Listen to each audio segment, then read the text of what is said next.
Assalamualaikum warahmatullahi wabarakatuh. Alhamdulillah wa kafa. Wassalamun ala ibadihi alladhina astafa, amma ba'd. Segala puji bagi Allah Ta'ala serta salawat dan salam kepada baginda Rasulullah SAW. Mari sebelum kita memulai kajian kita bacakan suratul Fatihah bagi saudara-saudara kita yang sekarang sedang diuji oleh Allah Subhanahu wa Ta'ala di beberapa negara, yang di Palestina, kemudian di tempat-tempat yang lain yang mungkin dalam keadaan diuji oleh Allah Ta'ala, kemudian ada kesusahan ataupun kesempitan. Semoga Allah Ta'ala luaskan dan semoga Allah Ta'ala tolong mereka, Allah bantu mereka dan juga kita yang ada di sini untuk membantu mereka juga, menolong mereka mungkin dalam bentuk doa ataupun material yang kita bisa tunaikan, kita sumbangkan dan sebagainya untuk membantu perjuangan saudara-saudara kita, sehingga dengannya betul-betul kita mengamalkan apa yang diajarkan oleh baginda Nabi Sallallahu Alaihi Wasallam, bahwa Islam itu adalah seperti satu bangunan yang sangat kokoh, yashuddu ba'dhum ba'dha, saling menguatkan satu sama lain. Kita berharap dalam doa-doa kita, dalam munajat kita, agar Allah Ta'ala tolong saudara-saudara kita kaum muslimin dan muslimat yang ada di seluruh penjuru dunia, terutama sekarang di beberapa tempat yang ada di Palestina yang sedang diuji oleh Allah Subhanahu wa Ta'ala, yang sebetulnya adalah mereka adalah kita dan kita adalah mereka. Kita adalah bagian daripada mereka, mereka adalah bagian daripada kita. Al-Fatihah. A'udzubillahi minasyaitonir rajim. Bismillahirrahmanirrahim. Alhamdulillahirabbil alamin. Maliki yaumiddin. Iyyaka na'budu wa iyyaka nasta'in. Ihdinas siratal mustaqim. Shiratal ladzina an'amta 'alaihim ghairil maghdubi 'alaihim waladdallin.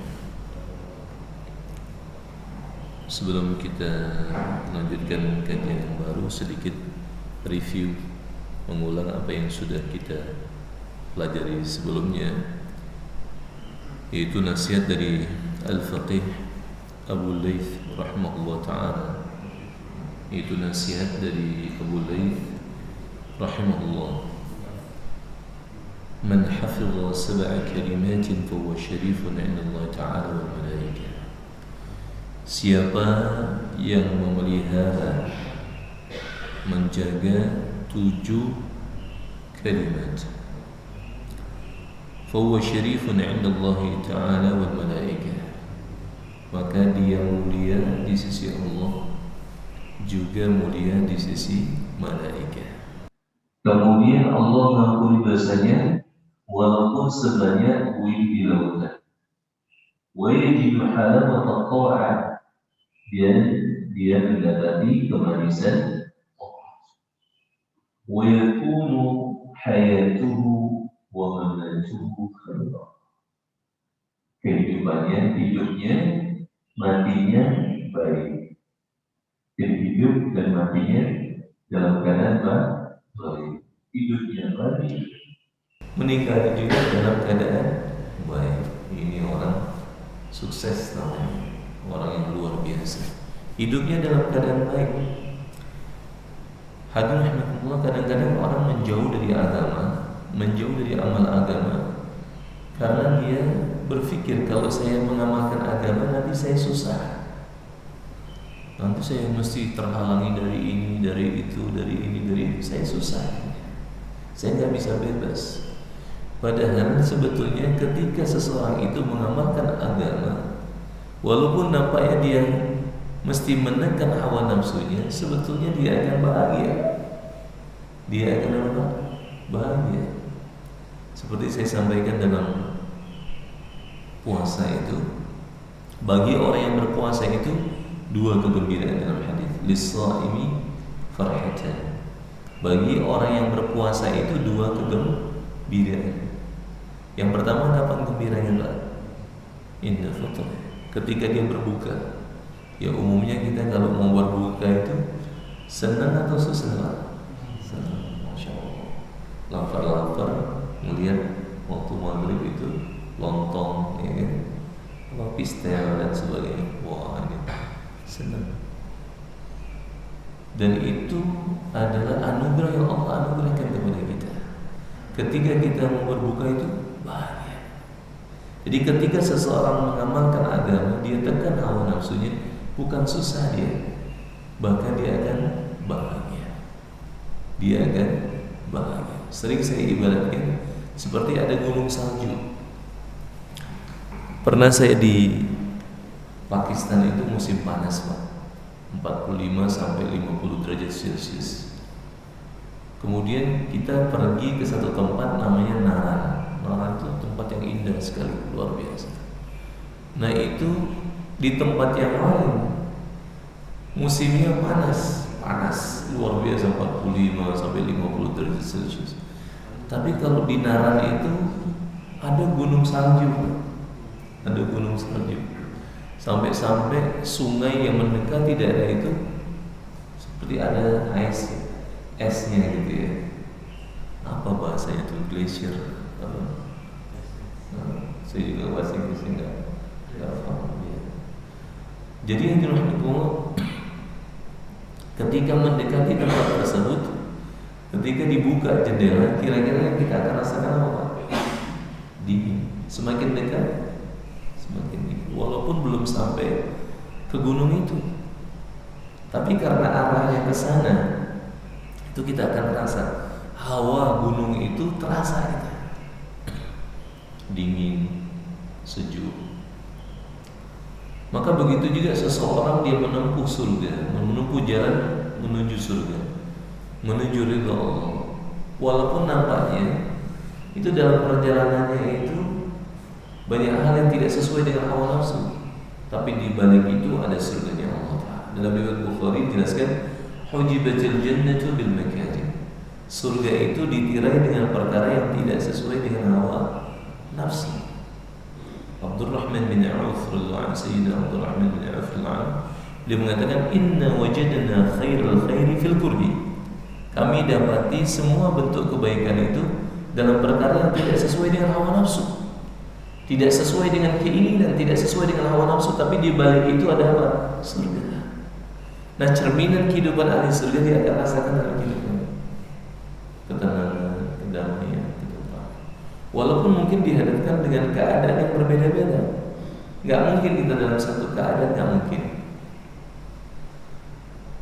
Pasti kita akan dihadapkan dengan keadaan yang berbeda-beda. Tapi kalau menempuh jalan yang menuju ridha Allah, belum di sana, belum di surga, sudah terasa ketenangan. Tapi sebaliknya, kalau ada kobaran api yang begitu besar, semakin kita mendekat ke arahnya semakin apa? Panas.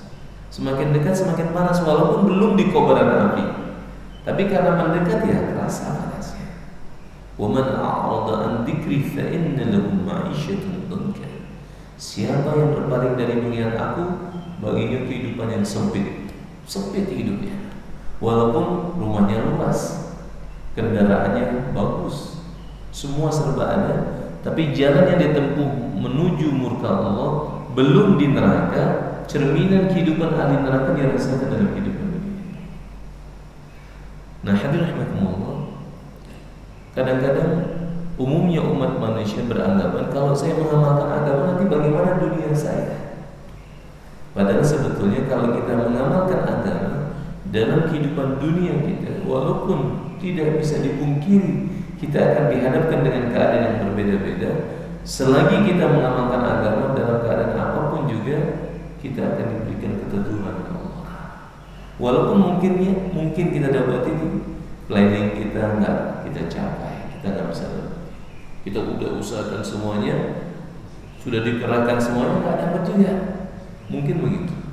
Tapi bagi orang yang menempuh jalan menuju ridha Allah, dia bukan semakin jauh dari Allah, semakin dia kenal dengan Allah, semakin dia fahami bahwa sesuatu itu terjadi, tidaklah terjadi melainkan dengan ketentuan siapa?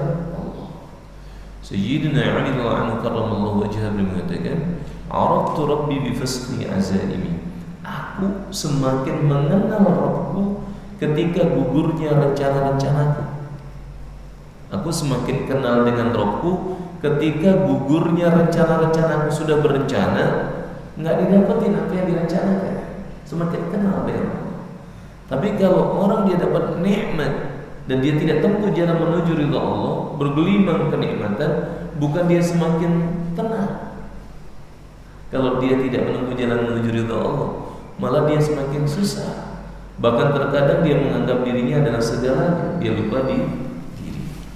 Nah, hadirin rahmatullah, di sini jelaskan seseorang yang menjaga 7 kalimat, dia akan mendapati halawatul ta'ah, kemanisan dalam taat. Manis dia taat. Wa yakunu hayatuhu wa mamatuhu khaira, hidup dan matinya baik bagi dia.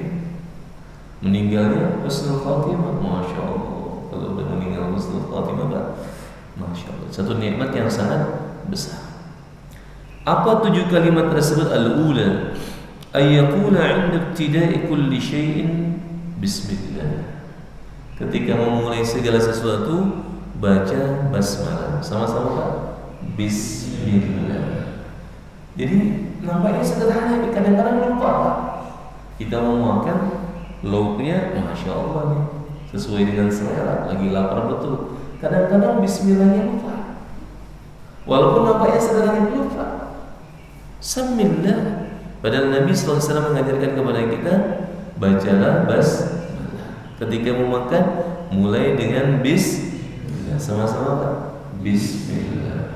Masuk rumah kalau kita belum hafal secara sempurna, minimal kita baca Pak, bismillah.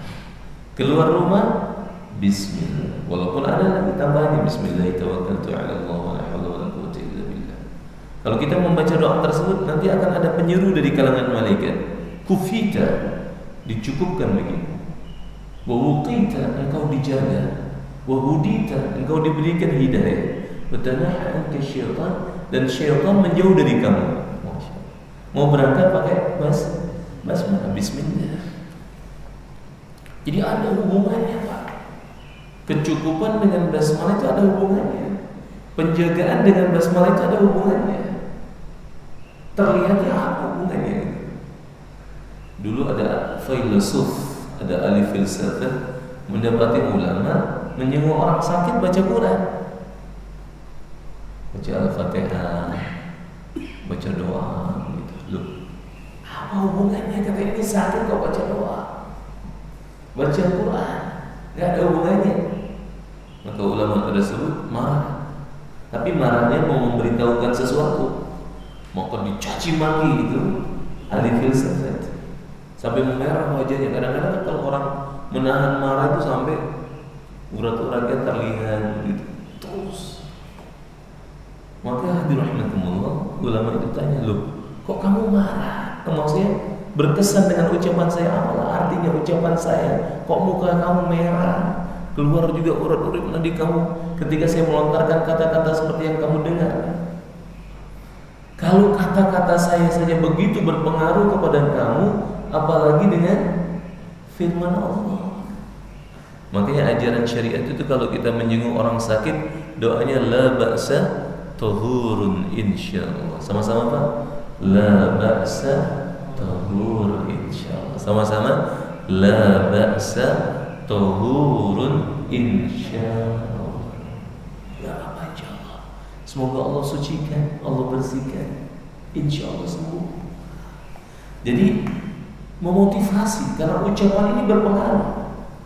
Makanya ada orang yang rahmatullah kadang-kadang perlu dimotivasi dengan ucapan-ucapan yang membangun, yang menyemangati. Tapi sebaliknya ada ucapan-ucapan yang nampaknya sederhana, orang ada yang punya sifat itu sensitif betul. Sampai kalau sedikit agak kasar dalam ucapan bisa jadi sakit dia, bisa jadi demam sakit gitu karena ucapan. Makanya ucapan itu adalah jarahatus sinan ladal qiyam wa la yaltamma jarahal lisan. Sakit dengan sebab tombak pedang itu ada obatnya. Tapi sakit dengan sebab lidah itu sulit untuk cari obatnya.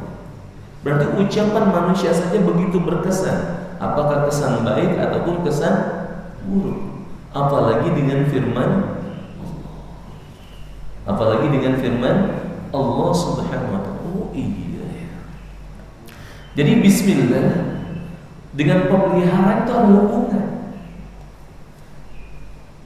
Kemudian bismillah dengan penjaga juga ada hubungan. Bahkan syaitan juga menjauh dengan kita baca bismillah tawakkaltu 'ala Allah wa la haula wa la quwwata illa billahil 'azim. Jadi yang pertama ketika memulai sesuatu baca apa, Pak? Bismillah. Masuk rumah bismillah, walajna bismillah, kharajna wa 'ala Allahi rabbina tawakkalna. Naik kendaraan bismillah. Mau berhubungan suami istri sekalipun baca apa, Pak? Bismillah. Insyaallah ini enggak lupa doanya, Pak ya. Bismillah jannibna syaitan wa jannib syaitan ma razaqtana. Satu di antara sebab kenapa anak itu enggak mau taat, jangan-jangan dulu benih yang masuk itu dalam rahim istri kita itu, kita ketika memulakannya tidak baca bismillah. Jadi mulakan segala sesuatu itu dengan apa? Bismillah. Berwudu bismillah. Pakai sendal bismillah, memakai pakaian bismillah. Dan ini bedanya orang yang beriman dengan orang yang tidak beriman. Orang yang beriman memulakan segala sesuatu ke Allah dulu gitu ya. Dia kerahkan potensi dia, usaha dia, tapi memulai segala sesuatu dengan siapa, Pak? Allah. Bukan diakhirkan Allah. Iyyaka. Benar enggak Pak Quran? Iyyaka na'budu wa iyyaka nasta'in. Ke Allah dulu gitu. Jadi pertamanya ke Allah. Yang ketiga, ada masalah apa saja, pertama hubungkan diri kita dengan siapa dulu? Allah. Senang Allah. Jadi memulakan segala sesuatu kepada Allah Subhanahu wa taala. Jadi memulai segala sesuatu dengan apa, Pak? Bismillah. Yang kedua, والثانية أن يقول عند فراغ كل شيء الحمد لله. Ketika selesai dari sesuatu baca alhamdulillah. Jadi seperti kita ada doa kafaraah majelis, tapi kadang-kadang juga disampaikan kan di majelis. Alhamdulillah kita tutup majelis kita ini dengan membaca alhamdulillah dan juga doa kafaraah majelisnya apa? Setelah selesai makan kita baca apa, Pak? Alhamdulillah. Naik kita di kendaraan bismillah kan. Duduk kita sudah bisa duduk alhamdulillah. Baca subhanalladzi sakhkhara lana hadza wa ma kunna lahu muqrinin wa inna ila rabbina lamunqalibun. Karena kita ada kendaraan yang kita kendarai itu nikmat besar, masyaallah. Jadi ketika selesai segala sesuatu baca alhamdulillah. Selesai kita ngerjain sesuatu proyek, alhamdulillah. Kita kalau seorang arsitek gambar gitu, alhamdulillah. Mulai bismillah, selesai alhamdulillah. Sehingga ketika kita gambar itu jadi gambar, kita semakin dekat dengan Allah. Alhamdulillah. Allah memberikan kecerdasan kepada saya. Allah telah berikan kemudahan kepada saya. Berapa banyak orang yang tiba-tiba pengetahuannya dicabut oleh Allah. Dari tahu jadi nggak tahu. Dari bisa jadi nggak bisa. Ada orang yang luar biasa hafalannya, banyak hafalannya, tiba-tiba dicabut sebentar aja, hilang sudah hafalannya. Apa yang dia sudah ingat, yang sudah dia pelajari, kemampuan, ilmu dan sebagainya, lupa seketika. Maka ketika selesai segala sesuatu baca apa? Alhamdulillah. Mulai bismillah. Selesai alhamdulillah. والثالثة أن يقول إذا جرى على لسانه ما لا يعني أستغفر الله. Kemudian yang ketiga, kalau dia mengucapkan sesuatu di atas lisannya ma la yani, sesuatu yang tidak ada manfaatnya, astaghfirullah. Tidak ada manfaat dunia dan apakah lagi akhir. Jadi kalau bermanfaat dunia dan apalagi akhirat baru kita bicara. Tapi kalau nggak ada manfaatnya, tinggalkan. Jadi boleh kita bicara tentang dunia yang ada manfaat bagi kita. Tapi kalau nggak ada manfaat dunia, apalagi akhirat, nggak usah bicara. Kalau tetap juga dibicarakan, segera istighfar. Ma yalfidu min qawlin illa ladayhi raqibun atid. Tidak apa yang diucapkan oleh seseorang, melainkan ada ratib dan atibnya. Seseorang kalau dia berkeyakinan bahwa ucapan adalah bagian dalam beramal, bagian dari amal, maka dia akan berhati-hati dalam berbicara. Man kana yu'minu billahi wal yawmil akhir falyaqul khairan aw liyasmut. Siapa yang beriman kepada Allah dan hari akhir, hendaklah dia berkata benar dan atau diam. Kalau sudah jelas benar baru bicara. Kalau masih benar enggak ya? Benar enggak ya? Lebih baik diam. Kalau jelas-jelas salah, apalagi nggak usah bicara sama sekali. Jadi kalau dia terucap sesuatu yang nggak ada faedahnya, astagfirullah. Mulai dengan segala sesuatu dengan pakai apa? Bismillah. Selesai, alhamdulillah. Kalau terucap kalimat yang tidak ada manfaat, astagfirullah. Sama-sama, astagfirullah. Cara penyebutannya, astaghfirullah. Sama-sama Pak? Astaghfirullah. Jadi sebetulnya itu astaghfirullah karena di waqaf bunyinya astaghfirullah. Nah kalau mau disambung lagi pakai al-azim, astaghfirullahal-azim. Sama-sama, astaghfirullahal-azim. Sama-sama, astaghfirullahal-azim. Jadi bukan astaghfirullahul azim, tapi astaghfirullahal-azim. Sama-sama Pak, astaghfirullahal-azim. Jadi kalau kita ucapkan sesuatu yang tidak ada faedahnya, segera astagfirullah. Wa atbi'is sayyi'atal hasanata tamhuha. Laksanakan kebaikan setelah buat keburukan, maka kebaikan itu akan menghapuskan keburukan. Jadi mulai sesuatu dengan bismillah, selesai alhamdulillah. Kalau terucap kalimat yang tidak ada manfaat, baca astagfirullah. Kemudian yang keempat, warabi'ah ayyaqula idza arada fi'lan insyaallah. Kalau mau buat sesuatu, akan buat sesuatu, ucapkan insyaallah. Sama-sama Pak? Insyaallah. Sama-sama? Insyaallah. Nah, ini saya sendiri sering diingatkan ini sama putri saya itu. Bi, jangan lupa insyaallah. Ini nampaknya sederhana, tapi kadang-kadang lupa Pak gitu Pak. Lupa. Sederhana, tapi besar ini, perkara yang besar. Nabi sallallahu alaihi wasallam diingatkan oleh Allah Ta'ala. Jadi ada pun sesuatu yang diingatkan Allah Ta'ala kepada Nabi SAW, itu bahkan menunjukkan kemuliaan Nabi Muhammad SAW. Jadi beliau ketika ditanya sesuatu itu beliau menyampaikan, saya akan sampaikan besok. Beliau lupa mengucapkan insya Allah, tapi lupanya Nabi ada kebaikan di baliknya supaya kita tahu apa seharusnya kita buat kalau kita lupa. Tapi ditegur sampai belum turun ayat itu sampai 15 hari begitu. Kemudian turun ayat, wala taqulanna li syai'in inni fa'ilun dzalika ghadan illa ayyasha Allah. Jangan sekali-kali. Kalau kita ngaji itu wala taqulanna, jangan sekali-kali mengatakan saya akan buat besok, tapi katakanlah insya Allah. Sama-sama Pak, insya Allah. Fokus lagi pakai insya Allah. Tapi masalahnya kan ucapan hari-hari Pak, gak perlu pakai tajwid betul-betul juga kan, orang gak punya insya Allah.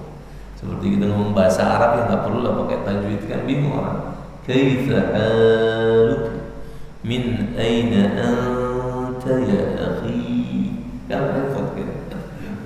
Jadi sekedarnya saja insya Allah. Kadang-kadang begini, ada orang yang menyampaikan, Ustaz, kok azannya panjang kali itu? Allahu Akbar, Allahu Akbar. Kan itu tajwidnya, setahu saya Ustaz, itu matnya mat tabi'i. Berarti kan 2 harakat. Jadi azan itu begini aja Ustaz. Allahu Akbar, Allahu Akbar, Allahu Akbar, Allahu Akbar. Kira-kira gimana? Azan apa iqamah itu? Jadi guru saya bilang itu kalau kita renungkan ayat warattilil Qur'ana tartila. Bacalah Al-Quran dengan tartil. Sekarang kita sedang azan atau sedang baca Quran? Azan. Maksud azan itu adalah apa? Lil i'lam, untuk memberitahu, oh ini sudah masuk waktu salat. Jadi enggak apa-apa, itu masih mustasnayat, pengecualian, walaupun selagi kita masih bisa sempurnakan hurufnya dan sebagainya, masya Allah enggak apa-apa. Enggak berkeseberangan dengan Quran. Ya sama juga ucapan hari-hari, ya enggak mestilah kita bacanya dengan tajwid betul-betul, ya kan? Insya Allah baca. Jadi ketika kamu buat segala sesuatu, mau buat sesuatu, mau laksanakan sesuatu, akan laksanakan sesuatu, katakan insya Allah. Tapi jangan kebalik Pak. Sudah makan, insya Allah. Padahal udah makan, bilangnya insya Allah. Ini kebalik namanya. Guru saya bercanda, ada satu orang dia mau jual sapi di pasar, ketemu ulama. Ulama itu tanya, Tuan mau kemana? Saya mau jual sapi. Katakanlah insya Allah. Enggak, memang udah sapinya udah ada. Saya mau ke pasar, insya Allah. Nah, saya mau jual kok. Dia pergi ke pasar. Kemudian dia jual sapinya, laku. Uangnya dia ambil. Kemudian apa yang terjadi? Dalam perjalanan pulang, ternyata uangnya dicopet. Ada pencopet, hilang uangnya. Ketemu lagi dengan ulama itu. Gimana, sudah jual sapinya? Insya Allah sudah. Insya Allah sudah. Gimana, laku nggak? Iya, insya Allah laku. Terus gimana? Insya Allah sudah dicopet uangnya. Nah, ini insya Allahnya kebalik. Jadi ketika mau buat sesuatu baru kita ucapkan apa? Insya Allah. Kalau yang sudah ya nggak perlu insya Allah. Sudah makan? Insya Allah sudah. Ini isyarat, boleh kalau ada lagi kita tambah lagi. Jadi hadirin rahimakumullah, ketika kamu buat sesuatu katakan insya Allah. Kemudian yang kelima, ulang lagi, mulai sesuatu baca apa? Bismillah. Selesai, alhamdulillah. Kalau ada terucap sesuatu yang tidak ada manfaat, astagfirullah. Kemudian kalau kita menginginkan buat sesuatu, katakan apa? Insya Allah. Ini penting Pak. Menisbatkan segala sesuatu kepada siapa? Allah. Maka kalau kita bisa buat juga, semakin dekat kita kepada Allah. Wah, Allah yang memberikan pertolongan kepada saya. Jadi subhanallah, kalau saya renungkan setiap ajaran syariat itu ternyata ada ajaran keyakinan di dalamnya. Kita makan bismillah kan tadi kan? Selesai makan alhamdulillah. Apa doanya sudah makan? Alhamdulillahilladzi at'amana wa saqana wa ja'alana minal muslimin. Segala puji bagi Allah yang memberikan makan kepada kami. Memberikan makan kepada kami. Nampaknya kita punya duit nih, banyak uang, masya Allah, miliaran uang kita. Karena uang kita banyak, kita bisa beli apa? Makanan. Padahal Allah yang kasih. Kenapa ada orang yang punya duit banyak, tapi belum tentu dia bisa menikmati makanan yang dia mau? Karena penyakit, karena ini, karena itu dan sebagainya. Kadang-kadang kekhawatirannya besar, mau makan sesuatu, ini gimana nih? Jadi alhamdulillah kita masya Allah masih bisa menikmati. Mau tempe boleh, tahu alhamdulillah, ayam insya Allah, coto Makassar barakallah. Pempek Palembang apalagi luar biasa nikmat. Apa aja yang kita rasakan sebetulnya hakikat, sebetulnya siapa yang kasih kita? Allah Subhanahu wa ta'ala.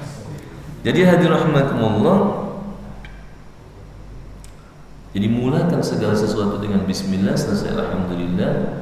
Kalau ada ucapan yang tidak manfaat, kita istighfar. Kemudian kalau mau buat sesuatu kita bilang apa? Insya Allah. Yang kelima, ayyaqula idza istaqbala ilayhi fi'l makruh la haula wala quwwata illa billahil azim. Nah, kalau ada sesuatu yang berat perkara yang tidak disukai yang menghadap kepada kita, mengarah kepada kita, tertuju kepada kita, katakan la haula wala quwwata illa billahil aliyyil azim. Sama-sama, la haula wala quwwata illa billahil aliyyil azim. Sama-sama, la haula wala quwwata illa billahil aliyyil azim. Jadi cara penyebutannya juga ada. Jadi bukan la haula wala quwwata illa billahul. Enak juga dengar beda. Billahil aliyyil azim. Satu kali lagi kita ucapkan la haula wala quwwata illa billahil aliyyil azim. Jadi kalau kita mau mendapati sesuatu yang mengarah kepada kita, tertuju kepada kita, sesuatu yang tidak disukai, perkara yang berat, perkara yang wah ini masalah misalnya, segera katakan la haula wala quwwata illa billahil aliyyil azim.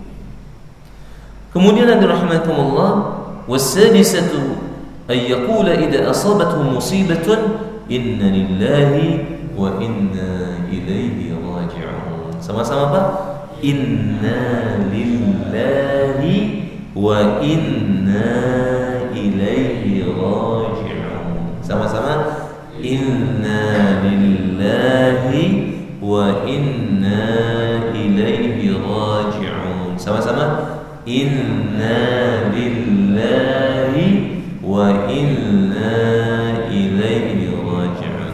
Jadi inna nya panjang.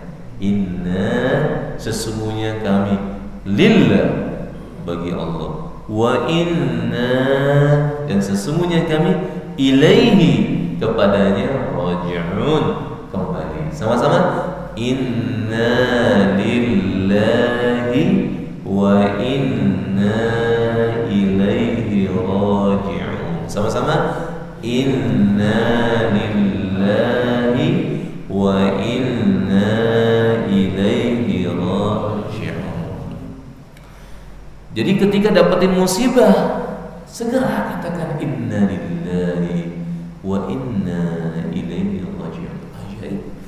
Sebetulnya kalau kita renungkan dalam setiap ajaran Nabi juga itu, selain doa misalnya, doa itu permohonan hajat, tapi dalam permohonan hajat itu juga ada pengajaran dari Nabi.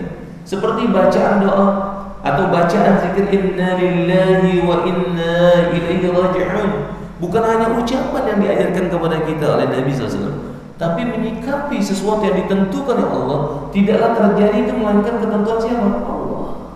Supaya apa? Likai la ta'saw 'ala ma fatakum wa la tafrahu bima atakum wallahu la yuhibbu kulla mukhtalin fakhur. Ketentuan Allah itu supaya kamu tidak terlalu bersedih atas apa yang luput dari kamu.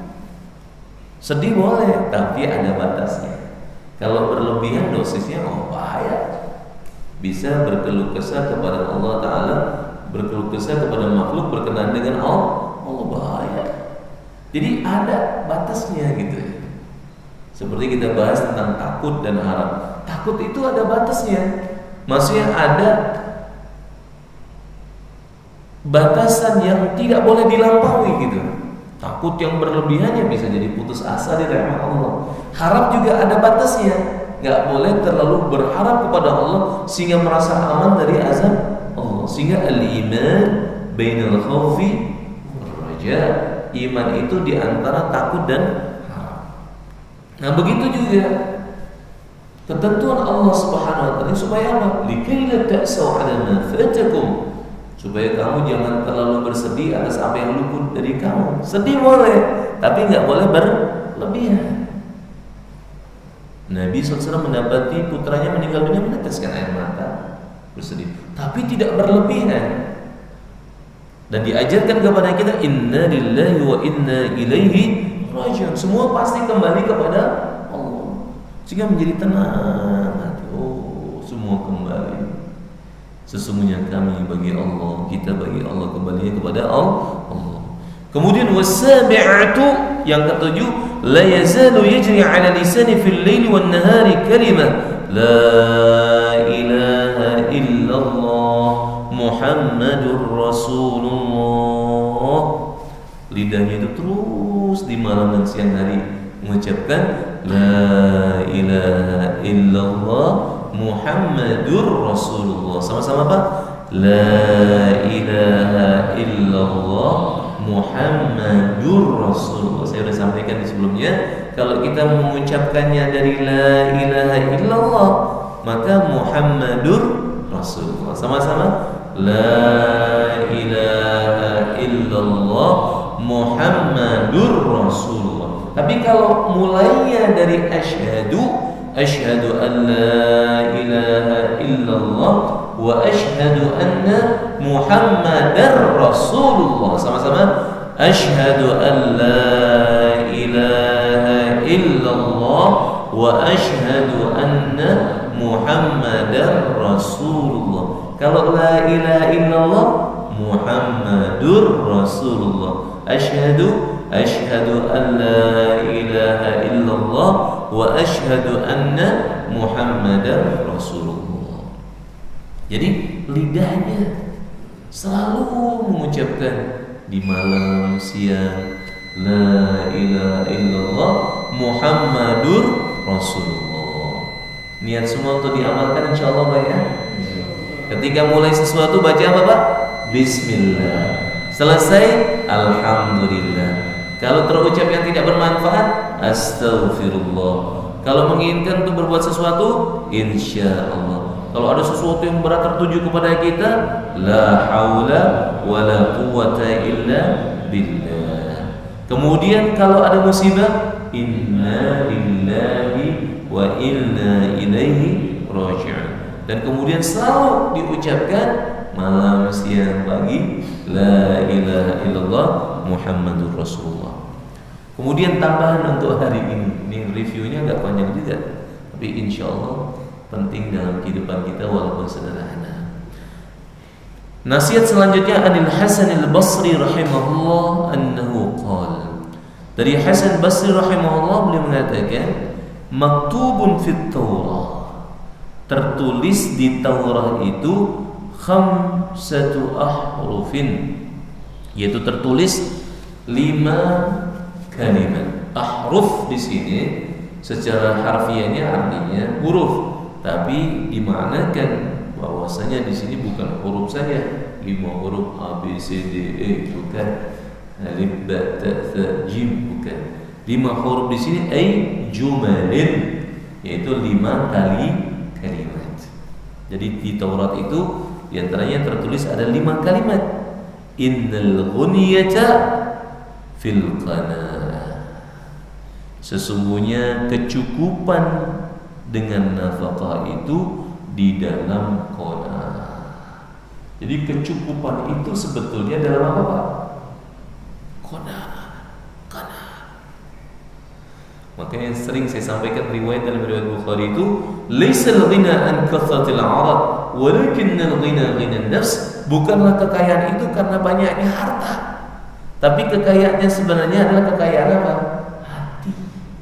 Dalam riwayat Ibnu Hibban dijelaskan, innamal ghina ghinal qalb. Sesungguhnya kekayaan yang sebenarnya adalah kekayaan hati. Wa man kana al-ghina fi qalbihi fala yadurruhu ma laqiya min ad-dunya. Dan siapa yang memiliki kekayaan hati, maka apapun keadaan tidak akan membahayakan dia. Apapun keadaan tidak akan membahayakan dia. Apapun keadaannya tidak akan membahayakan dia kalau dia punya apa?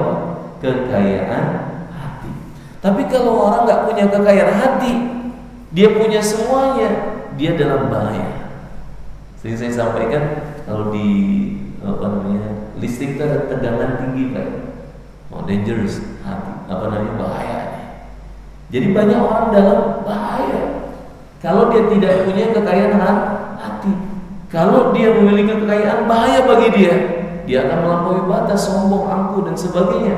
Kemudian kalau dia tidak punya kekayaan hati, dalam kemiskinannya dia berkeluh kesah yang berlebihan, bahkan jauh dari Allah Subhanahu wa taala. Tetapi seseorang yang memiliki kekayaan hati, apapun keadaan tidak akan membahayakan dia. Innamal ghina ghinal qalbi. Sesungguhnya kekayaan yang sebenarnya itu adalah kekayaan hati. Siapa yang memiliki kekayaan hati, apapun keadaan tidak akan membahayakan dia. Jadi al-ghunyah sesungguhnya kecukupan dengan nafkah itu fil qanaah, dalam qanaah. Apa itu qanaah? Ar-ridha bil qismah wa sukunul qalbi 'inda 'adamil ma'lufat. Qanaah itu ridha dengan pembagian Allah. Dibagi alhamdulillah. Ridha itu orang kaya. Al-'abdu hurrun in qani' wal hurru 'abdun in tami' faqna' wa la tatma' fala syai'un yushinu illa at-tama'. Hamba saya bebas kalau dia punya sifat qanaah, ridha dengan pemberian Allah, ridha dengan pembagian Allah. Tapi raja, orang bebas seperti budak saya, kalau dia punya sifat tamak, serakah, merasa cukuplah, ridhalah dengan pembagian Allah. Karena tidak ada sesuatu yang memperburuk keadaan seseorang kecuali sifat tamak dia. Ini syair daripada Imam Syafi'i rahimahullah. Jadi ar-ridha bil qismah wa sukunul qalb 'inda 'adamil ma'lufat. Kemudian yang dinamakan qanaah itu juga bermakna tenangnya hati ketika tidak ada sesuatu yang dia angan-angankan gitu. Dia belum dapatkan, tenang aja dia. Kalau memang sudah rezeki, kita akan usaha, Allah akan kasih. Kalau tidak rezeki, walaupun seluruh manusia berusaha untuk memberikan, tidak akan bisa didapatkan. Tetap dia berusaha, tetapi ketenangan jiwanya dia semakin ridha dengan ketentuan Allah sudah tentukan begini. Seperti tadi yang saya sampaikan, araftu rabbi bi fasxi azaimi. Sayyidina Ali radhiyallahu anhu mengatakan, sesungguhnya aku semakin mengenal Rabbku ketika gugurnya rencananya. Kemudian selanjutnya, wa inna salamata min afatil lisani fil uzlah. Sesungguhnya keselamatan dari bencana lidah. Bencana apa Pak? Lidah. Lidah ini ada bencananya Pak. Bisa orang tinggi dalam surga karena lidah, bisa rendah di dalam neraka karena apa? Lidah. Sehingga ada istilah itu jirmuhu saghir wa jurmuhu kabir. Jirmuhu saghir wa jurmuhu kabir. Bentuknya kecil tapi dosanya besar. Bentuknya kecil tapi dosanya bisa besar. Innal 'abda liyatakallamu bil kalimah min sakhatillah la yulqi laha balan yahwi biha jahannam. Ada seorang hamba, dia mengucapkan sepatah kata, dia anggap biasa saja, tapi dalam sepatah kata itu ada kemurkaan Allah, dia masuk ke dalam neraka jahanam. Tapi ada seorang mengucapkan sepatah kata, dia anggap biasa saja, tapi dalamnya ada keridhaan Allah. Yarfa'ullahu biha darajat, Allah tinggikan derajatnya beberapa derajat di dalam surga. Nah, keselamatan itu yaitu maksudnya min afatil lisan, dari bencana lidah itu fil uzlah, dalam uzlah. Apa itu uzlah? Al-khuruj an mukhalatatil khalq bil inqita'. Yaitu memang kalau kita lihat secara zahir terjemahannya, keluar dari berbaur kepada makhluk secara total. Jadi maksudnya menghindari pergaulan kita, perbauran kita dengan manusia secara total. Tapi ini ulama menjelaskan belum waktunya. Belum apa? Waktunya. Masih penting sekarang kita berbaur kepada manusia. Lalu bagaimana sikap kita? Bersabar dengan manusia. Kita jaga lidah kita. Lebih besar lagi, tinggi lagi. Kita bersama manusia tapi bersabar dengan sikap-sikap atau ucapan dari apa yang diucapkan oleh manusia yang lain. Bahkan kalau bisa, Masya Allah, Maulana Ihsanul Haq, beliau jelaskan kalau kita memiliki beberapa sifat yang saya akan sebutkan ini, insya Allah kita menjadi sebab tersebarnya kebaikan, bahkan tersebarnya hidayah. Apa? Silman qata'at, hubungkan tali silaturahim kepada mereka yang memutuskan. Fa'fu amman zalamat, maafkan siapa yang menganiaya kamu, menzalimi kamu. Kemudian wa asid ila man asaa ilaika, buat baik kepada yang buat buruk kepada kamu. Wa'ti man mana'ak, beri kepada yang tidak mau memberi kepada kamu. Itu luar biasa. Luar biasa. Jadi hadirin rahimakumullah, ada yang lebih utama lagi. Ini kalau orang dia enggak bisa lagi menjaga bencana dari lidahnya, maka uzlah. Tapi kalau masih selagi bisa kita berbaur, bahkan lebih bagus berbaur dengan yang lain. Bahkan kita memuliakan saudara kita lebih daripada diri kita. La yu'minu ahadukum hatta yuhibba li akhihi ma yuhibbu li nafsihi. Tidak sempurna iman salah seorang dari kalian sampai mencintai bagi saudaranya apa yang dia cintai untuk dirinya sendiri. Karena inti syariat itu dua saja, Pak. Berapa, Pak? Dua. Aqimus shalah wa atuz zakat. Dirikan salat, tunaikan zakat. Hubungan kita kepada Allah dan hubungan kepada sesama. Anishkurli wa liwalidayka. Bersyukurlah kepadaku dan berterima kasihlah kepada kedua orang tua, ke Allah, ke sesama hamba. Khususnya kepada orang tua misalnya. Bagaimana kepada istri, bagaimana kepada anak, tetangga dan sebagainya. Man kana yu'minu billahi wal yawmil akhir falyukrim jarahu. Siapa yang beriman kepada Allah dan hari akhir, hendaklah dia memuliakan tetangganya. Tetap sama-sama di bawah. Bahkan enggak tahu di sini sudah dikaji belum? Jadilah kamu di sisi Allah menjadi khairan nas, sebaik-baik manusia. Kemudian wajib wa kun 'indan nas ka ahadin minan nas. Dan jadilah kamu di sisi manusia itu seperti seseorang di antara mereka. Masih berbaur dengan mereka. Sama kita dengan mereka. Berbaur. Kemudian rahmatullah, jadilah kamu di sisi kamu itu wa kun 'indan nafs syarrun nas. Jadilah kamu di sisi kamu itu menjadi orang yang paling buruk. Jadi menganggap diri kita ini, melihat diri kita, waduh, saya banyak kekurangan, saudara saya lebih baik daripada saya. Maka kalau kita bersikap seperti itu, maka kita akan mendapati kebaikan dalam kehidupan kita. Di sisi Allah kita jadi yang terbaik. Dalam pandangan kita seperti orang kecil gitu, melihat yang lain itu besar. Dan di antara manusia kita berbaur dengan mereka bersama. Kalau ada kegiatan RT, RW dan sebagainya, bersih-bersih, kita sama-sama. Maka dirahmatullah, kita akan menjadi sebab kebaikan bagi yang lain. Nah, kalau misalnya kita khawatir tidak bisa menjaga, maka kita kurangi berbaurnya kita dengan manusia yang berlebihan, karena khawatir nanti lidah kita nggak bisa terjaga. Kemudian nanti rahmatullah, wa innal hurma yal'adna fi radd asyahawat. Dan sesungguhnya kehormatan itu, kemuliaan itu dalam meninggalkan syahwat, menekan hawa nafsu. Jadi kalau orang menekan hawa nafsu, dia akan mendapatkan kemuliaan. Wa inna at-tamattu'a fi ay kamal al-intifa' fi ayyamin tawilah fil akhirah fil jannah. Kemudian sesungguhnya kamal al-intifa', kemanfaatan yang sempurna, kenikmatan yang sempurna kita akan dapatkan di hari-hari yang sangat panjang. Apa maksudnya?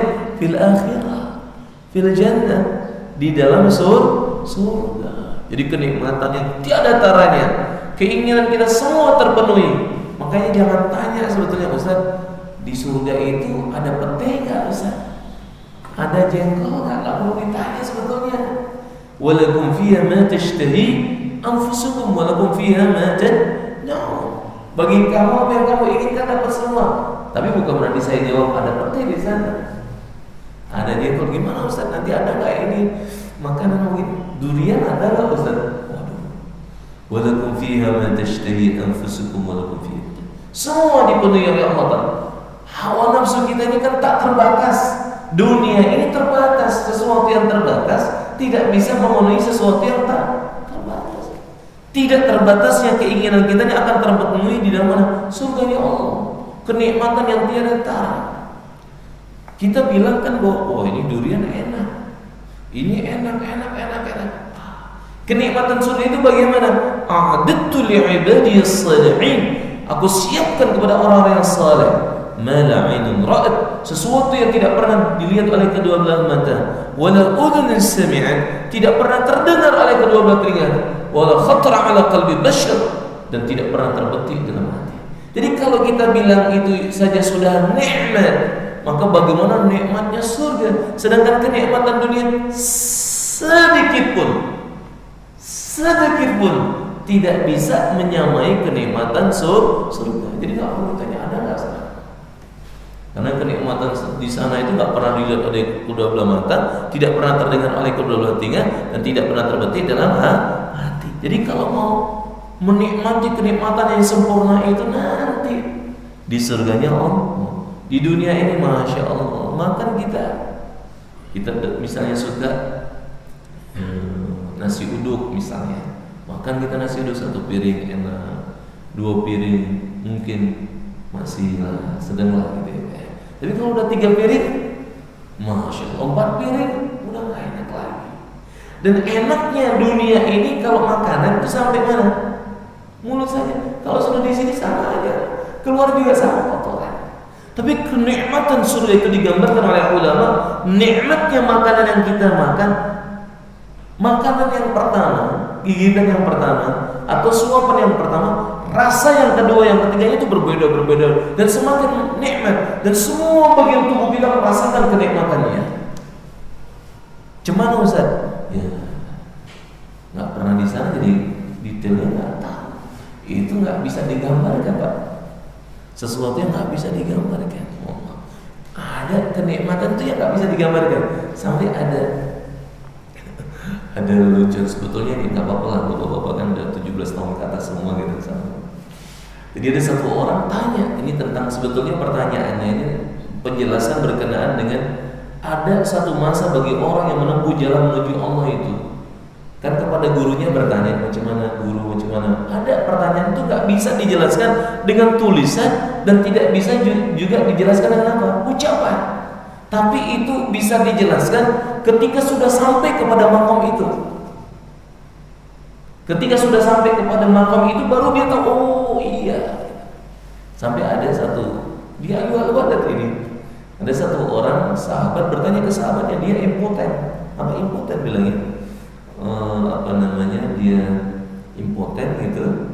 Tanya ke temannya, wahai sahabatku, gambarkan kepadaku bagaimana lezatnya, nikmatnya berhubungan suami istri.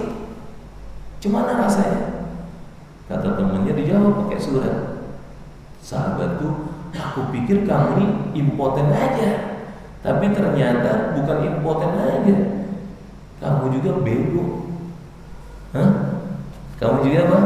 Bego. Kenapa? Karena sesungguhnya yang seperti itu nggak bisa dijelaskan dengan tulisan, tidak juga bisa dijelaskan dengan apa? Ucapan. Itu hanya bisa dijelaskan dengan kalau sudah merasakannya langsung baru tahu. Seperti orang doyan durian. Orang luar ada yang nggak pernah makan durian. Kemudian kita bilang, oh ini durian itu begini, nggak paham dia. Dituliskan bagaimana rasa durian, nggak bisa. Lalu bagaimana untuk mengetahui rasa durian kalau dia makan itu durian? Jadi hadirin rahimakumullah, begitu juga dalam pertanyaan menuju Allah Subhanahu wa taala itu ada pertanyaan itu terkadang nggak semua bisa dijelaskan dengan tulisan dan kemudian tidak juga bisa dijelaskan dengan ucapan. Ketika sudah sampai baru paham. Oh iya. Kalau belum sampai maka belum paham. Jadi hadirin rahimakumullah, kembali lagi, wa inna tamattu'a kamal al-intifa' fi ayyamin tawilah. Kesempurnaan dalam kemanfaatan atas nikmat itu sempurna betul kerasanya ketika fi ayyamin tawilah, itu di dalam surganya Allah. Lalu kalau ditanya macam mana sebetulnya nikmat surga itu, digambarkan tadi dengan hadis. Tapi itu nggak bisa mewakili secara sempurna. Lalu bagaimana kalau ditanya macam mana Ustaz? Ya nanti kalau sudah di surga beritahu ke saya. Macam mana bapak-bapak kalau udah ke surga duluan, beritahu ya Pak, insyaallah kalau bisa disebut juga, dipanggil nama kita ya kan. Fi ayyamin tawilah fil akhirah fil jannah wa inna sabra, ini penting, dan sesungguhnya kesabaran ala masyaq ada'il awamir, yaitu dalam menunaikan perintah. Berat nampaknya menunaikan perintah itu, sabar atas penunaian perintah Allah, wa tahammulil marazi, dan kemudian juga memikul musibah, ujian dan sebagainya, wa ijtinabil manahi, dan menjauhi daripada larangan itu fi ayyam qalilah. Waktunya singkat aja, di waktu-waktu yang singkat aja. sabar kita, ya kan, seperti kemarin puasa singkat aja, sebentar kita sabar menekan hawa nafsu di dunia hanya 60-70 tahun. Sedangkan satu hari akhirat itu sama dengan berapa tahun di dunia, Pak? 1000, bahkan 50.000 sana, bahkan 50.000 tahun kehidupan dunia itu seharinya. Dan kehidupan akhirat berapa tahun? 1 triliun tahun. Bukan. Di akhirat itu selama. Di sini nasihatnya, Masya Allah. Hasan Basri rahimahullah beliau jelaskan, wa inna sabara, dan sesungguhnya kesabaran untuk memikul, melaksanakan perintah, kemudian tabah dalam menghadapi ujian dan menjauhi larangan itu fi ayyamin qalilah, dalam kehidupan yang singkat, hari-hari yang singkat saja, itu dalam kehidupan dunia. Jadi khulasanya Hasan Basri rahimahullah beliau menjelaskan, tertulis di Taurat 5 kalimat, sesungguhnya kecukupan dengan nafkah itu dalam qanaah, dan sesungguhnya keselamatan itu dalam uzlah, dan sesungguhnya kehormatan itu dalam menekan hawa nafsu, dan sesungguhnya kemanfaatan sempurna atas nikmat, mengambil kemanfaatan atas nikmat itu sempurna, yaitu ketika di hari-hari yang panjang, maksudnya di akhirat. Dan kesabaran itu adalah hanya di waktu-waktu yang pendek saja, waktu-waktu yang sangat singkat sedikit, yaitu dalam kehidupan dunia. Semoga Allah akan memberikan taufik pada kita untuk apa yang disampaikan. Sebelum kita tutup, mungkin ada pertanyaan. Silakan bagi yang ingin bertanya, silakan. Yes.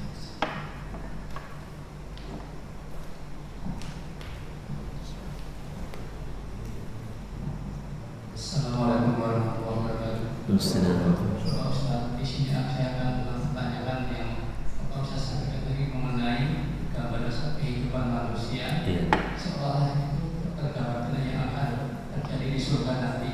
Apakah begitu, Pak? Tolong jelaskan. Iya, cerminan itu bukan aslinya. Seperti kita bercermin kan ada kaca, maka kita lihat tubuh kita di kaca. Tapi kalau di kaca itu ya cerminannya aja gitu, ya bukan hakikatnya diri kita. Surga itu ya hakikatnya surga nanti di sana, tapi cerminannya kerasa, bersihnya itu terasa dalam kehidupan dunia. Jadi seperti tadi ada gunung salju, belum di gunung salju, tapi karena mendekat hawanya sudah terasa. Jadi orang yang ngamalin agama, orang yang menekan hawa nafsunya, belum dia sampai ke surga sebetulnya, tapi dia akan rasakan ketenangan, kedamaian, keteduhan. Seperti yang saya kasih ibarat itu, bagi orang yang berpuasa itu 2 kegembiraan.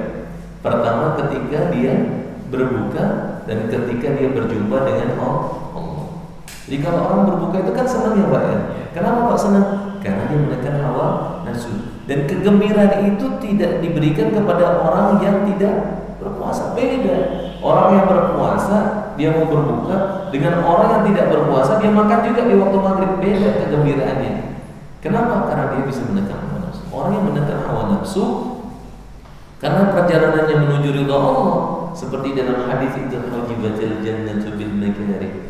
Surga itu ditirai dengan perkara yang tidak sesuai dengan hawa nafsu. Jadi ada hijabnya surga itu. Kalau ini ada hijabnya. Kalau tebal gitu hijabnya kan, kalau disingkap, oh terlihat apa yang di balik hijab, terlihat. Makanya ada ulama bahkan menjelaskan itu hakikat. Ada yang menjelaskan hakikat. Anas bin Nadhr radhiyallahu anhu mengatakan, asyum raihatal jannah wara'a Uhud. Aku mencium wangi surga itu di balik Uhud ketika beliau berjihad pada waktu itu.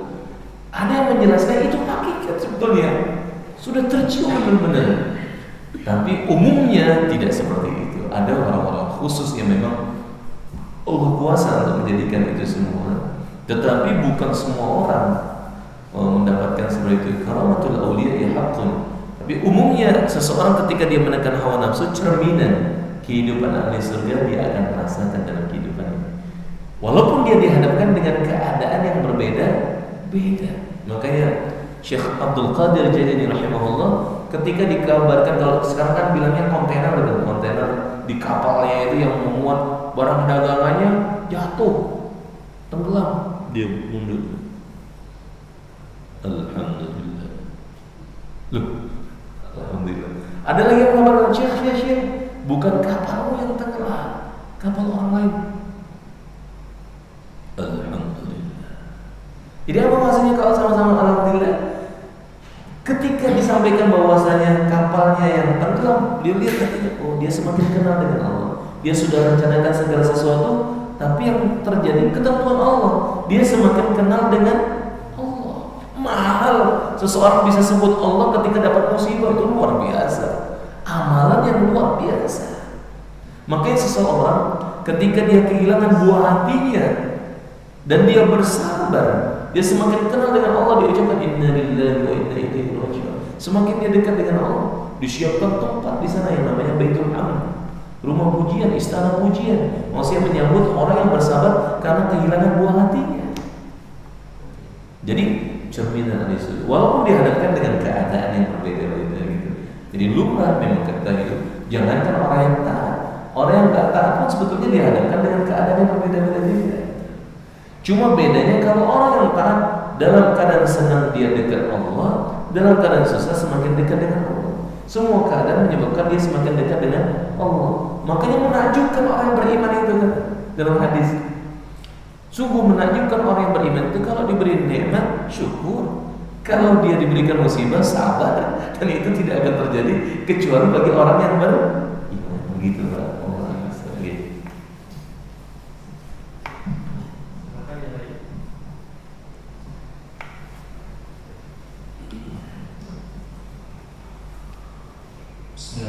Assalamualaikum warahmatullahi wabarakatuh. Waalaikumsalam. Pada Pak Rudi, bagi MC, kesempatannya. Sebelum bertanya, izinkan saya mengucapkan selamat Idul Fitri. Masya Allah. Idul Fitri. Mohon maaf lahir batin. Mohon maaf juga kalau saya sering bertanya. Masya Allah. Waalaikumsalam. Baik Pak, terima kasih. Izinkan tadi sedikit saya simak, ada ungkapan dalam pengamalan agama ini adalah sarana kita untuk dekat dengan Allah. Dalam pengamalan agama ini adalah sarana kita untuk dekat kepada Allah.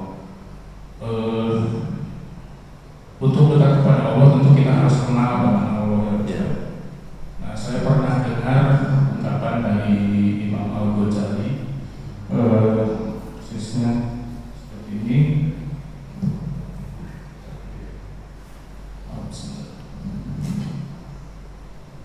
Tidak sah ibadah seorang hamba kecuali setelah mengenal Allah yang wajib disembah. Kalau nggak salah ada ungkapan seperti itu, mohon penjelasannya Ustaz terkait hal tersebut. Bagaimana kita baiknya supaya kita dekat dengan Allah, bagaimana kita harus mengenal Allah itu. Itu aja mungkin saya. Assalamualaikum warahmatullahi wabarakatuh. Ada semacam ungkapan begini, awwaluddin ma'rifatullah. Awal dari agama itu adalah mengenal Allah. Nah tadi kalau bahasanya untuk sahnya satu amalan itu mengenal Allah. Tanpa mengenal Allah bagaimana amalan sah? Cuma dalam pengenalan kepada Allah Ta'ala ini tidak semua orang sama gitu. Jadi kenalnya ada sepintas lalu, ada yang mengenalnya lebih dalam lagi, ada yang lebih dalam lagi gitu. Dan memang Sayyidina Abdullah bin Abbas radhiyallahu anhu menjelaskan, "Wa ma khalaqtul jinna wal insa illa liya'budun," dalam tafsirnya berkenaan dengan ayat tersebut, tidaklah aku ciptakan jin dan manusia melainkan untuk beribadah kepadaku. Maka beliau menjelaskan tafsirnya. Tentu kalau tafsirnya Abdullah bin Abbas bukan begitu saja, tapi merunut kepada Al-Quran dan ayat-ayat yang lain serta hadis Nabi SAW. Karena beliau khalifahnya para mufassir. Apa? Beliau jelaskan, "Wa ma khalaqtul jinna wal insa illa liya'rifun." Tidaklah aku ciptakan jin dan manusia melainkan untuk mengenal aku, untuk mengenal Allah. Jadi mengenal Allah Subhanahu wa taala itu bagaimana? Karena kalau mengenal makhluk kan kita bisa lihat dari dirinya, dari zatnya, mungkin langsung apa yang dia buat. Tetapi untuk mengenal Allah Subhanahu wa taala bagaimana? Allah Ta'ala jadikan makhluk-makhluknya sebagai bukti daripada keagungan Allah. Sehingga dalam satu syair bahasa Arab, syair bahasa Arab itu, wa fi kulli syai'in lahu ayatun tadullu ala annahu wahid. Di segala sesuatu yang ada di alam semesta ini ayat, tanda yang menunjukkan apa? Tadullu ala annahu wahid, yang menunjukkan bahwa Dialah Allah yang Maha Esa. Jadi kalau kita cermati makhluknya saja, kalau makhluknya saja sudah seperti ini, lalu bagaimana dengan yang menciptakan itu semua? Karena sesuatu yang ada ini dari ketidakadaan menjadi ada. Bagaimana dengan yang maha ada sebelum keberadaan makhluk-makhluknya? Makanya kalau kita lihat dalam Quran itu, afala yanzuruna ila al-ibili kaifa khuliqat wa ila as-samai kaifa rufi'at wa ila al-jibali kaifa nusibat wa ila al-ardi kaifa sutihat. Kemudian dalam Al-Quran itu Allah Ta'ala firmankan, inna fi khalqis samawati wal ardi wa ikhtilafil laili wan nahar la ayat li ulil albab. Siapa ulil albab itu? Alladzina yadhkuruna Allah, yaitu yang mengingat Allah qiyama, berdiri, duduk, berbaring, wa yatafakkaruna fi khalqis samawati wal ard, dan memikirkan penciptaan langit dan bumi, sembari mengatakan Rabbana ma khalaqta hadza batil. Ya Allah, Engkau tidak ciptakan segala sesuatu itu sia-sia. Subhanaka, Maha suci Engkau. Maha suci itu terbebas dari kekurangan. Alam semesta yang begitu luar biasa saja gak habis-habisnya para ilmuwan menelitinya, terus berkembang dan terus berkembang. Bagaimana dengan Allah yang menciptakannya? Langit aja belum sampai, manusia mau ke langit yang ketujuh. Adapun tentang bagaimana nyampe ke bulan dan sebagainya itu dibahas oleh ulama dan sebagainya. Benar nggak sudah sampai ke bulan di sana kan? Kemudian apalagi yang lain, planet yang lain, belum lagi ke matahari. Wow, itu makhluk. Lalu bagaimana dengan yang diciptakan Allah? Sedangkan langit pertama dibandingkan dengan langit kedua, tidaklah langit pertama itu melainkan hanya seperti sebuah cincin di tengah padang pasir yang begitu luas. Kalau kita lemparkan cincin ke padang pasir yang begitu luas, kelihatan nggak ada cincinnya? Luas sekali. Langit kedua dibandingkan langit ketiga juga begitu juga. Kahalaqatin fis-sahara, seperti satu buah cincin di tengah padang pasir begitu. Langit kedua dengan ketiga begitu, tiga keempat terus sampai kepada langit ketujuh, terus dibandingkan dengan arsy Allah. Lalu bagaimana Allah yang menciptakan alam semesta ini? Akal kita pun belum sampai kepada menyeluruh makhluk-makhluk Allah. Tadi belum bicara tentang yang lain. Surga ayat tadi sudah digambarkan begitu, gak pernah dilihat oleh kedua belah mata, tidak pernah. Lalu bagaimana dengan Allah? Jadi Allah jadikan bukti-buktinya supaya kita nisbatkan semuanya kepada Allah. Kita bicarakan, kita perdengarkan, kita baca, kemudian kita ulang-ulang tentang bukti-bukti keagungan Allah. Maka penelitian-penelitian apa yang ahli-ahli teliti ini, tapi jangan lupa nisbatkannya kepada Allah. Jadi cara mengenal Allah dengan makhluk-makhluk yang Allah jadikan makhluk-makhluknya. Kemudian satu orang, karena hubungannya kan dengan iman, berbanding lurus lah gitu ya, iman dengan ma'rifat kepada Allah. Nabi SAW sabdakan, jaddidu imanakum, perbaharuilah selalu iman-iman kalian. Para sahabat tanya, wa kaifa nujaddidu imanana ya Rasulullah? Bagaimana kami memperbarui iman kami ya Rasulullah? Aktsiru min qaul la ilaha illallah. Perbanyaklah ucapan la ilaha illallah. Ucapan, pembicaraan. Karena jarang pembicaraan la ilaha illallah.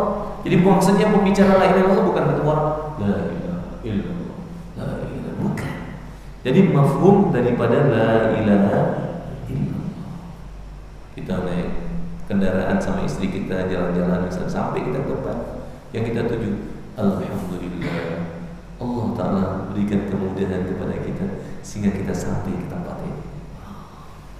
Ini jalan untuk ma'rifat kepada Allah.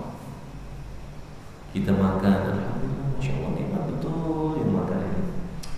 Coba kita bayangkan kalau kita sakit, ada teman kita, saudara kita, tetangga kita yang dalam keadaan diuji dengan sakit, kita diberikan kesehatan bisa makan ini. Nikmat Allah Ta'ala berikan nikmat, Allah berikan afiat. Masya Allah. Ini adalah bentuk tajdidul iman, untuk memperbarui iman sehingga kita semakin ma'rifat kepada Allah. Kemudian Nabi rahmatullah, ya tadi perbanyak ucapannya berbentuk zikir. Man ahabba syai'an idza ahabba syai'an aktsara dzikra. Seseorang ketika mencintai sesuatu, dia akan banyak menyebut sesuatu yang dia cintai. Itu sudah ketentuannya. Orang kalau udah cinta dengan sesuatu, banyak menyebut sesuatu yang dia cintai. Kemudian doa agar Allah Ta'ala menganugerahkan kepada kita ma'rifat kepada Allah, semakin kenal dengan Allah, iman yang sempurna, yakin yang betul. Makanya ada doa, Allahumma inni as'aluka imanan kamilan wa yaqinan shadiqan wa amalan mutaqabbalan. Ya Allah, aku mohon kepadamu iman yang sempurna, yakin yang betul, dan kemudian amal yang diterima. Semoga Allah akan memberikan taufik kepada kita untuk mengamalkannya, insyaallah. Saya juga ucapkan tadi alhamdulillah, saya mohon maaf belum mengucapkan terlebih dulu ucapan selamat hari raya Idul Fitr, Id Mubarak, taqabbalallahu minna wa minkum. Silakan dari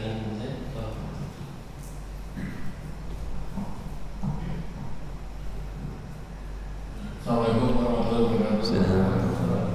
Kami sempat sebutkan salah satu karakter Muslim yang baik adalah jika kita bisa memaafkan Siapa yang Muslim? orang-orang yang telah menzalim kita. Nah ini konteksnya seperti apa? Nah, kalau kita korelasikan dengan kondisi terkini, gitu. Misalnya seperti saudara-saudara kita di Palestina, nah ini kan sedang dizalimi. Kemudian seperti kondisi rakyat komunis, seperti Israel juga terzalimi. Nah ini konteksnya kita memaafkan seperti apa?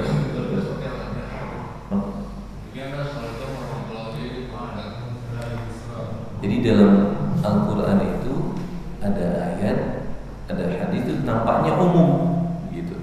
Tapi terkadang itu ada taksis. Umumnya itu biasanya dalam Al-Quran atau hadis itu ada taksis. Ada pengecualian, pengkhususan.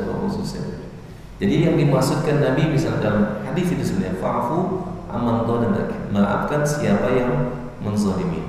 Tapi bukan semua yang menzalimi lalu dimaafkan. Ada koridornya, bagaimana ketentuan-ketentuan yang diajarkan dalam syariat. Misal begini, dalam Quran itu ada ayat iyyakum wa ma ta'buduna min dunillahi hasabu jannah. Dalam Quran itu antum wa ma ta'budun, lebih kurang begini mafhumnya. Kalian dan apa yang kalian sembah selain Allah Subhanahu wa taala, maka kalian akan masuk ke dalam neraka jahanam. Jadi maksud orang-orang musyrik, orang-orang yang menyembah selain Allah Ta'ala, orang kafir yang menyembah selain Allah Subhanahu wa taala, dan apa saja yang disembah selain Allah masuk ke dalam neraka jahanam. Jadi bukan berarti lalu setiap yang disembah itu masuk neraka. Karena ternyata ada yang menyembah Nabi Isa. Ya kan, ada yang menyembah Nabi Isa, ada yang menyembah Maryam.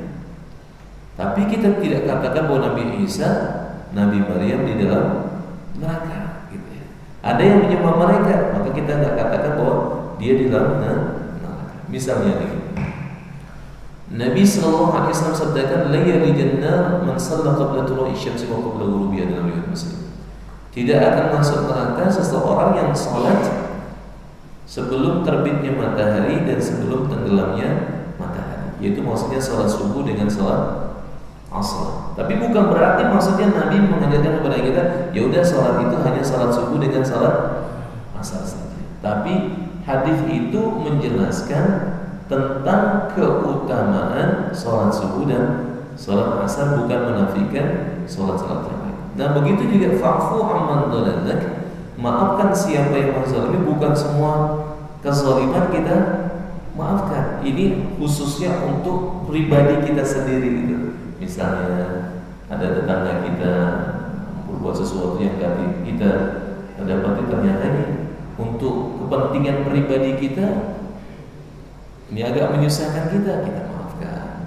Bahkan kalau perlu kita bawa hadiah kepada dia atau jaga hubungan silaturahim, maka itu masya Allah. Tapi ada hubungannya kalau udah berbicara tentang ad-din, tentang agama, nggak bisa toleransi. Hubungannya dengan penghinaan kepada Islam, penghinaan kepada agama, maka tidak ada toleransi di dalamnya. Tetapi tetap saja semuanya koridornya penting sekali. Penting sekali koridornya yang utama bukanlah karena dendam khusumat, bukanlah kebencian yang mendominasi dalam diri kita, tapi keinginan kita yang terbesar adalah li'i'la'i kalimatillah, meninggikan kalimat Allah Subhanahu wa taala. Jadi bukan karena mereka mencucurkan darah kita atau saudara kita, lalu kita juga haus kepada darah mereka. Keinginan kita yang terbesar adalah untuk membunuh mereka.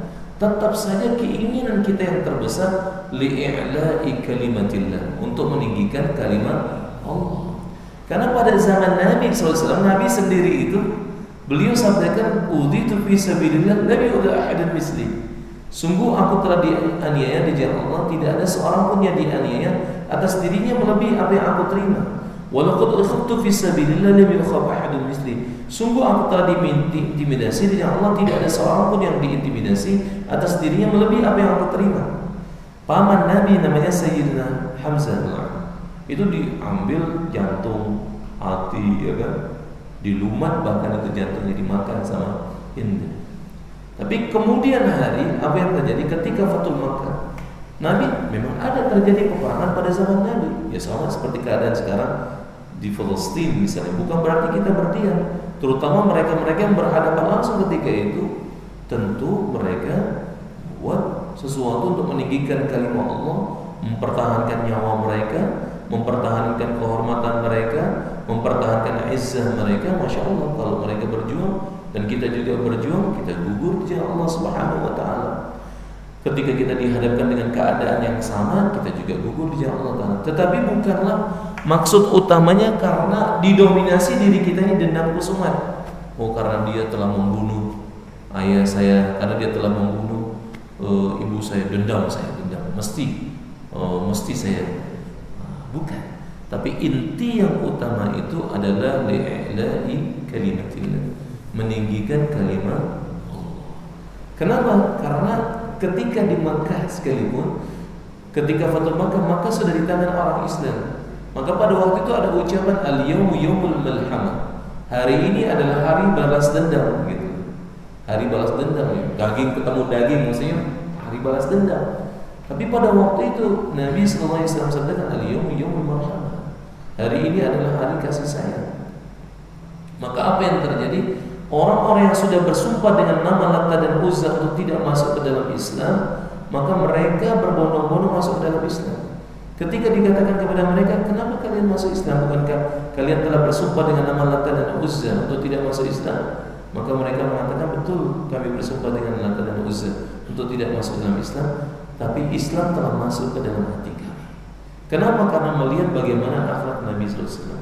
Jadi perjuangan Nabi SAW dan para sahabat itu intinya, walaupun mereka berhadapan dengan Yahudi ataupun dengan musyrikin dan sebagainya, ketika sudah saatnya untuk berjuang ketika itu, maka maksud utamanya bukan karena mereka dendam dengan penganiayaan mereka ketika di Makkah dulu, atau penganiayaan orang-orang Yahudi dan sebagainya, atau perilaku orang-orang Yahudi. Tapi maksud utamanya li'i'la'i kalimatillah, li'i'la'i kalimatillah. Walaupun bentuknya nampaknya seperti seorang dokter yang ahli tadi, dia mesti menyayat tubuh pasiennya, mengoperasi, digunting, pakai pisau, keluar darah, kemudian kadang-kadang dibius, disentil.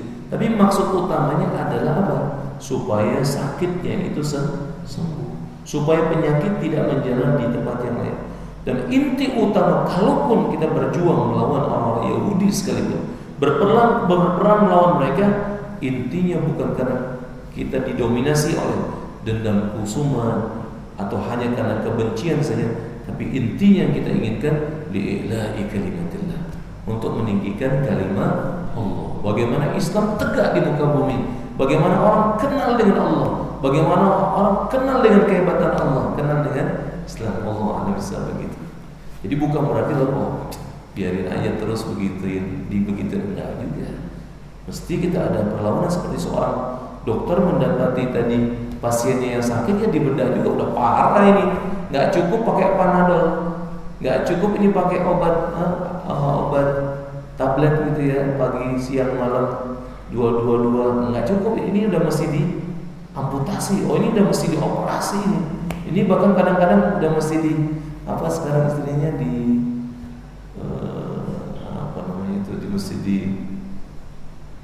sampai yang rontok itu rambut di kemo, udah mesti ini udah mesti sampai begitu gitu. Jadi begitu dia, ada keadaan-keadaan yang kadang-kadang untuk menghadapinya dokter itu nggak mesti langsung diamputasi, tapi ketika sudah mesti diamputasi, dia akan amputasi dengan kapasitas yang detail dan mengetahui betul apa yang terbaik untuk keadaan bagi pasien itu. Jadi begitu juga sekarang ada. Wallahu a'lam bishawab. Ustaz, ada yang mau bertanya lagi di Zoom? Iya.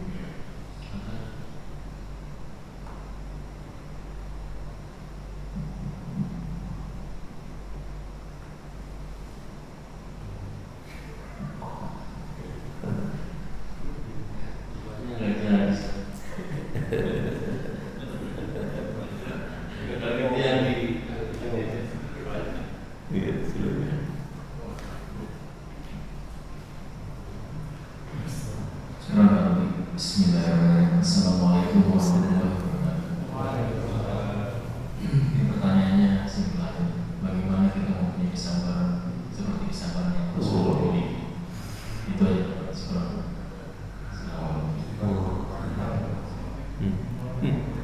Kalau saya masih belum sabar, gimana ya?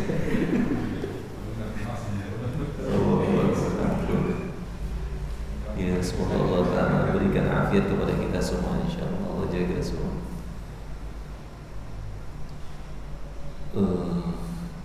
Waktu akhir Ramadan itu saya ngaji tuh kitab bagus tuh, Ayyuhal Walad, nasihatnya Imam Ghazali ke muridnya. Tapi sebetulnya tentang riya. Riya, orang beramal itu bukan karena Allah gitu. Kenapa orang itu dia riya?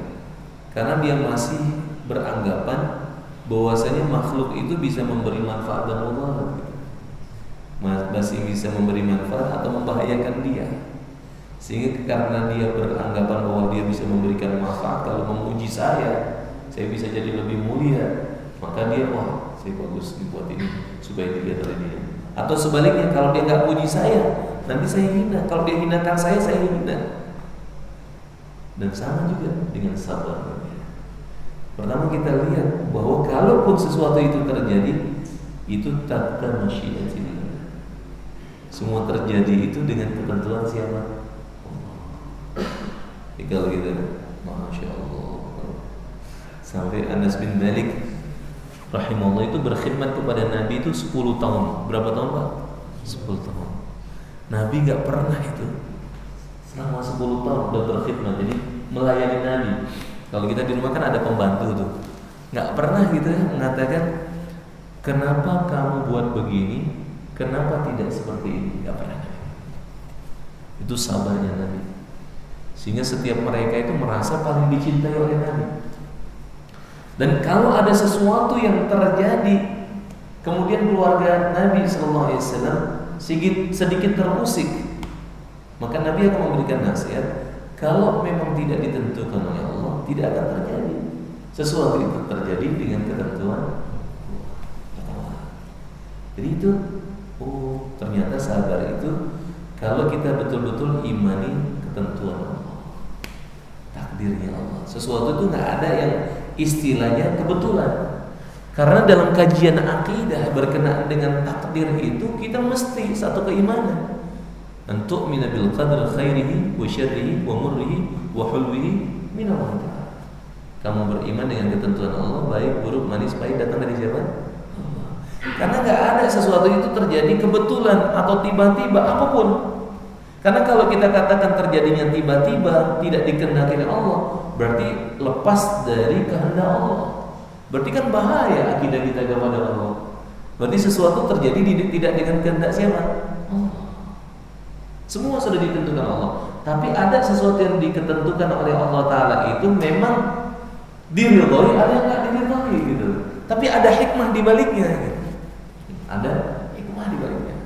Seperti yang sudah kita sering kaji itu, ada sesuatu yang memang dibuat itu yang diinginkan, tapi ada yang dibuat bukan itu yang diinginkan.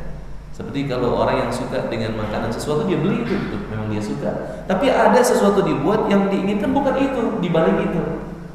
Seperti kita makan obat pahit, maksud utamanya bukan obat itu, tapi kesembuhan gitu. Tangan tadi diamputasi, maksudnya bukan motong tangannya, tapi supaya penyakit tidak menjalar. Nah, begitu juga ada sesuatu yang nampaknya buruk, karena nggak mungkin kita bilang bahwa setan itu diciptakan oleh selain Allah. Nyamuk itu diciptakan oleh selain Allah, bahaya. Ada pencipta selain Allah, wahdahu la syarikalah-nya kemana? La ilaha illallah-nya kemana? Tapi ingat, oh itu kayak tadi tangan diamputasi.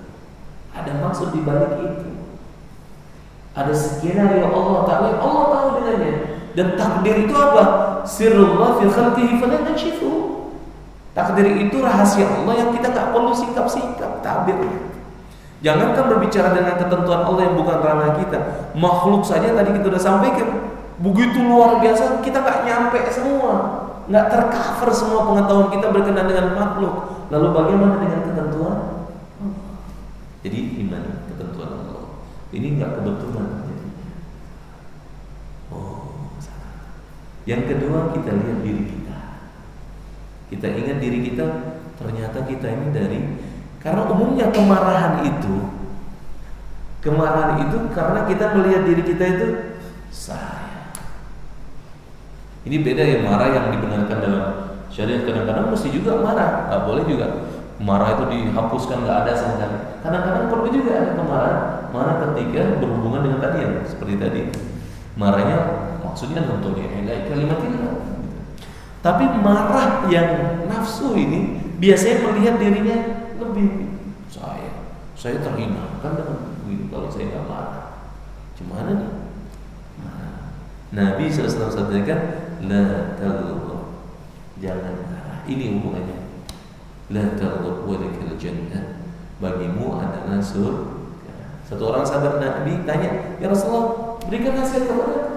La taghdab, jangan marah. Dan Nabi SAW mengulangi beberapa kali. Jadi lihat diri kita, oh ternyata saya ini air mani dulunya, saya ini dari tanah, kembali ke tanah, dibangkitkan dari tanah. Tanah itu diinjek-injek loh, tanah itu diinjek-injek. Tapi apa yang dia keluarkan? Masya Allah, macam-macam semua. Akhlaknya Nabi SAW itu seperti Ud itu semakin dibakar semakin harum, semakin dibakar semakin harum, semakin dibakar semakin harum. Itulah akhlak Nabi Sallallahu Alaihi Wasallam. Dan terus ya minta kita kepada Allah Taala diteduhkan hati, diberikan kekuatan iman sehingga menghadapi segala sesuatu. Jadi minta kepada Allah SWT. Dan dalam meminta, kalau kita bisa pakai bahasa Quran. Kalau enggak hadis, ma'thurat atau ada mathur. Kemudian kalau enggak pakai bahasa Indonesia, kita mohon dengan bahasa-bahasa yang baik, merayu-rayu kepada Allah agar Allah Taala berikan kepada kita ini dalam menghadapi keadaan itu tidak tergesa-gesa dalam menghadapinya. Al-'ajlatu minasyaitan, terburu-buru itu adalah datangnya dari syaitan. Wallahu a'lam. Ya, cukup ya sudah penjelasan. Mari sama-sama kita tutup ini dengan doa Ustaz dan doa. Ya. Allahumma salli ala Muhammadin abdika wa nabiyyika wa rasulika nabiyil ummi. Allahumma qsim lana min khashyatika ma tahulu bihi bainana wa bain ma'asik, wa min ta'atika ma tuballighuna biha jannatak, wa min al-yaqin ma tahwinu bihi 'alaina masa'ib ad-dunya.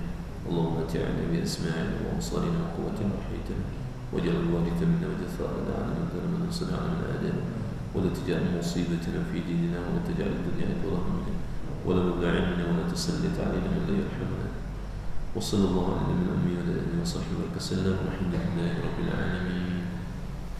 Mari kita tutup dengan doa kafaratul majelis. Assalamualaikum warahmatullahi wabarakatuh.